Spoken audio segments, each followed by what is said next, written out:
So two counts, the red and the green. The red is that we've topped right here.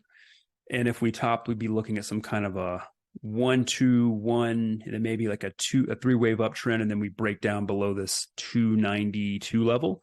If we just break below 292, then there's no higher swing in Microsoft. As of now, I'm still leaning that way. And the way that I'm counting this is 1, 2, 3. This is your fourth wave. And I see that us getting one more drop into probably this 300 range that would probably test this trend line right here.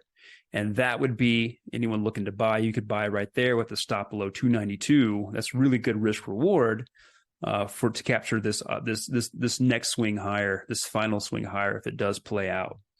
And so this is what I'm looking at with Microsoft. Like I said, one more drop. These are the levels you want to be really tracking. If we do get that drop, 300 to 301, right around there.